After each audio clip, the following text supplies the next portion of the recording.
All right, YouTube, back with another video.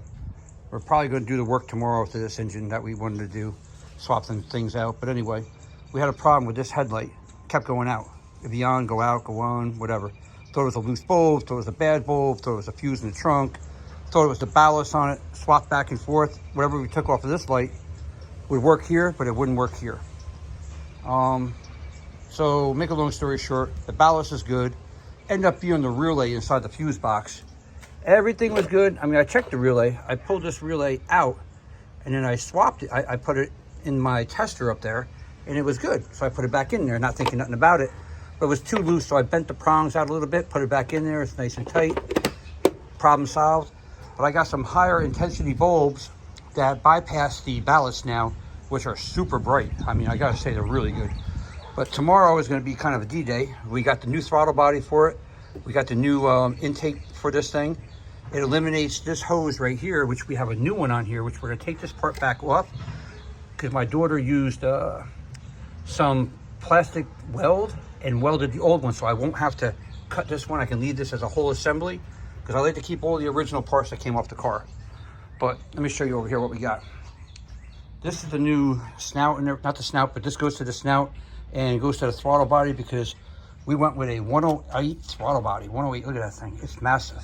I mean, this thing is huge compared to the other throttle body. So it comes with new screws, seals and everything.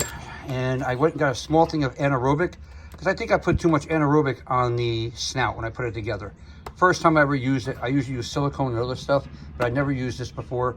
So I kind of put it on almost like jelly. So he told me just a thin bead around the whole thing and that'll work fine.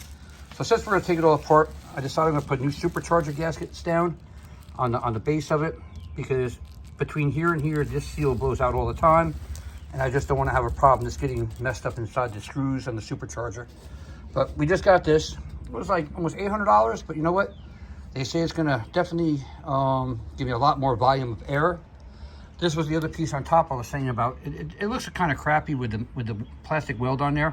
But I'm gonna just paint it black for right now, just to cover over that, because the end will not go in to this piece like it does over there. But it gives you a little tiny air filter on top of it. So this way I don't have to go cutting the other one. I can keep that one all stock and whole. So this is going on there tomorrow. I was gonna get the King Kong, but my guy that does my tune suggested this one.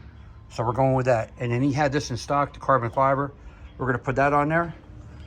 And this is that piece that goes into the air cleaner, but we had to cut it here. So once you cut it, there's no going back. I like to keep everything pretty well stock on top. Well, not stock, but you know, original equipment.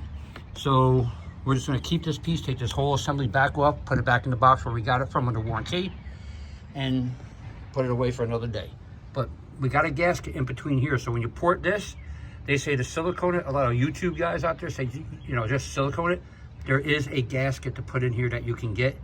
I think I put it up in another video with the part number and all. I tried it with the silicone, I tried it with the anaerobic, and I kept getting map sensor lights and everything else. So I got the gasket, it was only $7. Anyway, we're gonna be doing this tomorrow. We'll lift the whole lid back up, go through it to make sure we have no leaks on here, and reseal the supercharger in there. And I also wanna check the tensioner, because the tensioner I think is making a little rattle noise, but we'll have to take it one day at a time. I still got the bumper off until we finish the job, just so we don't have to lean on the car and mess anything up. So stay tuned, and then I'm gonna bring it to my tuner after this to see what he thinks. They say you don't have to tune it with this new throttle body, but I'm still gonna have him check it out and go from there. Don't forget, like, subscribe, and share.